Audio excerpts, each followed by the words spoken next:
We present game-theoretic objective space planning. Autonomous vehicles still struggle in non-cooperative scenarios due to competing objectives. Autonomous racing highlights this challenge by penalizing both over-aggressive and over-conservative agents. In this paper, we propose a pipeline of agent optimization and a game-theoretic planner that address these challenges. First, we'll go over our definition of the objective space. The objective space characterizes an agent in a low-dimensional space while capturing agent performances. In our experiments, we choose progress and safety as our objectives. Next, we'll go over agent optimization.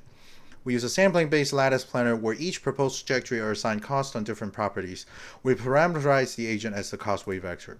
When optimizing, we use CMA-ES to optimize the cost weight vectors, and a Pareto front of agents is constructed during optimization. We next discuss the game-theoretic planner. We define our two-player racing game as an extensive game. Agents' actions are in the objective space. In our case, it is similar to moving in a 2D grid world. Each action in the game consists of 8 seconds of racing between two agents, and each agent is allowed 3 actions in total. We use counterfactual regret minimization to maximize the expected utility that a player gets.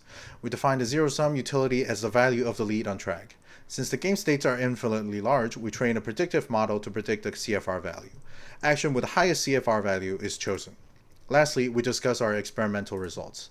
On the left, we see exploration of agents that weights the two competing objectives differently, and on the right, we see this resulting in different overtake and crash rate among explored agents.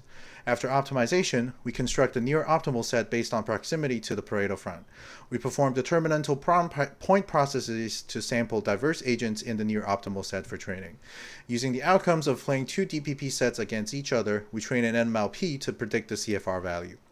We perform paired t-tests to test the null hypothesis that being game-theoretic doesn't change win rate. Column-wise, when we compare game-theoretic and non-game-theoretic ego against all opponents, we see significant increase in win rate with small p-values, thus rejecting the null hypothesis. We see the same increase in win rate when playing against unseen opponents and in unseen environments, hence confirming the generalizability of using objective space as agent characterization. We show illustrative examples of games played in the objective space where the ego wins. In figures A and B, when the opponents are more conservative, the ego decides to increase in aggressiveness. And in figures C and D, when the opponents are more aggressive, the ego first decides to increase in restraint, and then after overtaking, increase in aggressiveness again.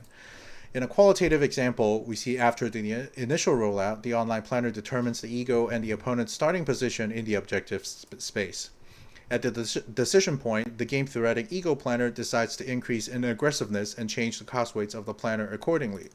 After the decision point, we see the ego overtaking the opponent at the end of the episode and winning the game ultimately. Thanks for listening.